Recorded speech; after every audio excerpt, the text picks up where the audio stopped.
retrouvés pour cette édition d'information sur Ecclesia TV. Mesdames et messieurs, soyez les bienvenus. Au sommaire, la 120e assemblée plénière des évêques catholiques ivoiriens s'est achevée le dimanche 30 janvier dernier par la messe de clôture dite en la cathédrale Sainte-Anne de Gagnois.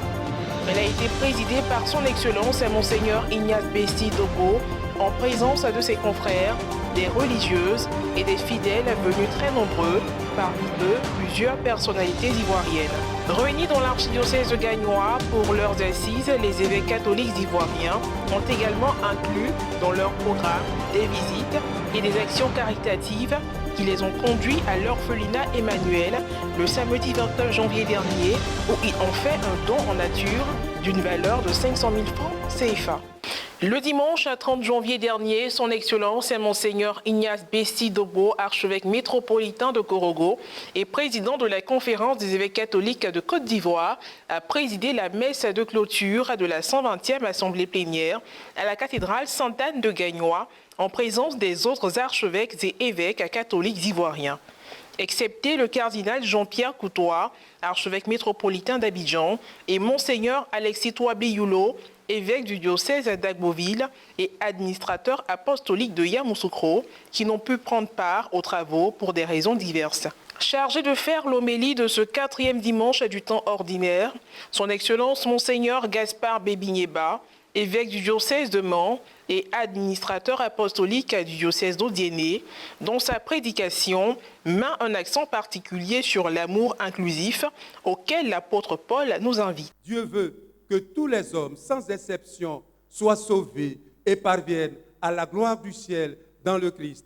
Peu importe que ces êtres humains soient proches ou lointains, connus ou inconnus, compatriotes ou étrangers. C'est cet amour universel de Dieu que l'apôtre Paul nous invite à accueillir de façon renouvelée et à vivre pleinement dans l'aujourd'hui de l'Église en Côte d'Ivoire et dans celui de la société ivoirienne tout entière. En effet, aux Corinthiens qui se disputent au sujet des dons spirituels de Dieu et donc au sujet de critères et de mesures de grandeur dans la communauté, l'apôtre Paul révèle le signe de la vraie grandeur aux yeux de Dieu, l'amour ouvert et inclusif, le don de soi et l'investissement de l'être qui enrichissent les autres, tous les autres, l'humanité tout entière, sans exception. C'est pourquoi l'apôtre Paul conclut son texte en ces termes. Maintenant, ces 3 vertus demeurent, la foi, l'espérance et l'amour, mais la plus grande des 3, c'est l'amour. Au sorti de la messe, le président de la Conférence des évêques catholiques de Côte d'Ivoire nous dit ce que nous devons retenir du thème de la 120e assemblée plénière. Chaque fois, nous prenons un aspect de ce thème principal pour le développer. Et à la 120e assemblée plénière, nous avons pris la catéchèse comme un aspect de ce thème principal parce que la catéchèse dans l'Église est importante. C'est elle qui permet d'éduquer à la fois celui qui vient au Christ et aussi de l'ouvrir à la société. Donc la catéchèse est importante. Mais le thème fondamental global, c'est l'éducation en Côte d'Ivoire au service du développement humain intégral. Et donc à l'issue de cette assemblée plénière, nous avons pu valider la lettre pastorale que nous avons commencé depuis, disons, 2 assemblées plénières, 2 ou 3 assemblées plénières que nous sommes sur cette lettre parce qu'elle est fondamentale, le thème est fondamental, important pour notre pays. Son Excellence Monseigneur Joseph Akeyapo, archevêque métropolitain de Gagnois, n'hésite pas à nous livrer ses impressions. Mes impressions du point de départ se sont confirmées. La joie s'est toujours maintenue jusqu'à la fin. Vous-même, vous venez de constater ce qu'on a vécu à l'église. D'abord le mardi soir avec le nonce.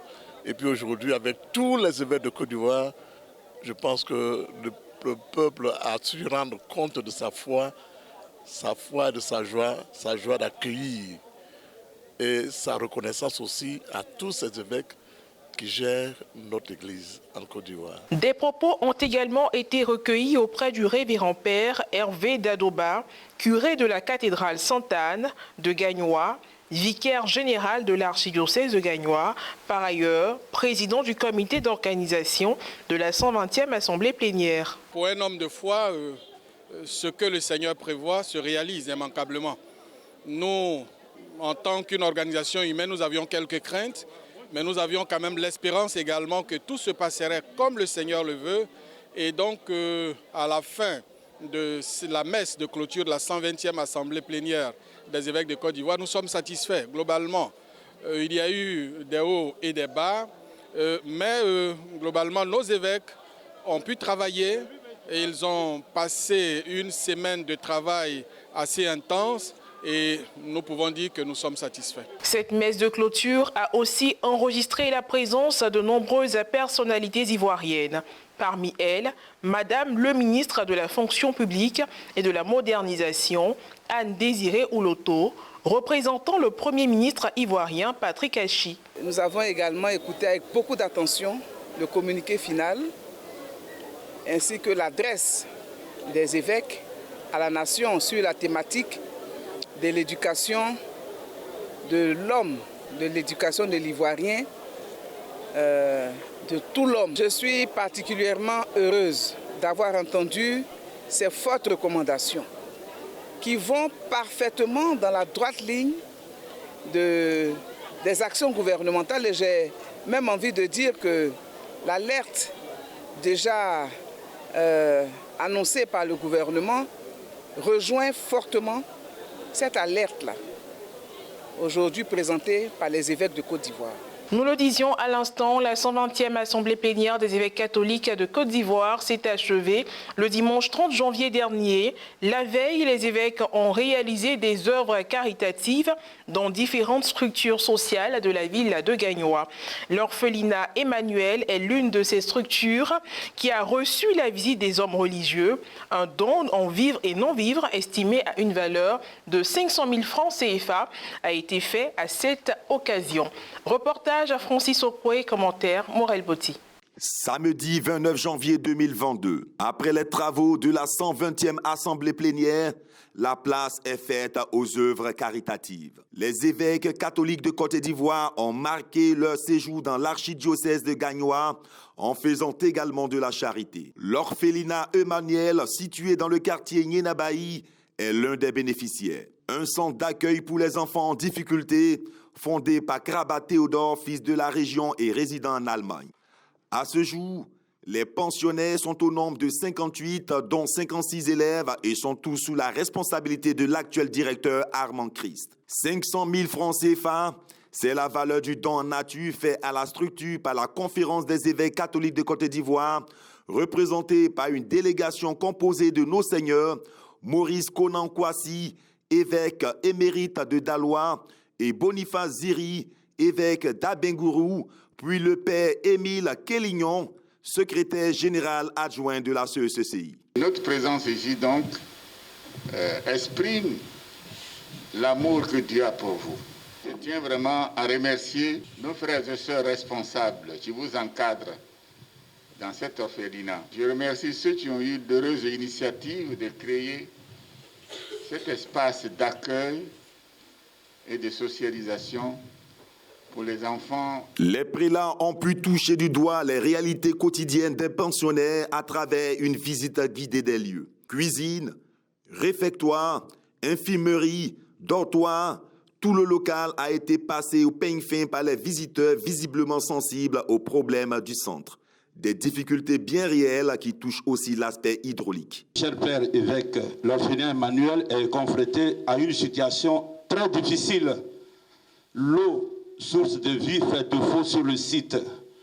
En effet, la pompe du forage, un don d'une coopérative allemande, est en panne depuis le 27 décembre 2021. Le représentant de la direction générale du ministère de la Femme, de la Famille et de l'Enfant a témoigné toute sa reconnaissance aux religieux et a appelé à plus de générosité envers l'orphelinat. Les pensionnaires, pour leur part, n'ont pas manqué de mots pour exprimer leur joie. Et je voulais dire merci à notre Père qui est venu en ce jour nous donner des dons. Je prie que Dieu le bénisse et lui et sa délégation. Et je suis très heureuse ici. Grâce à l'orphelinat, aujourd'hui je pars à l'école et j'ai la joie au cœur. Merci à papa pour ce qu'il fait pour nous et que Dieu le garde, qu'il lui donne la longévité. Et pour qu'il lâche tout ce qu'il nous a donné. Pour cela, ne veut que ça soit beaucoup encore. Des paroles qui pourraient toucher de potentiels donateurs en vue de toujours apporter un petit rayon de soleil dans la vie de tous ces enfants. Et voilà, c'est la fin de cette édition d'information. Merci de l'avoir suivi, que je veille sur nous. À très bientôt.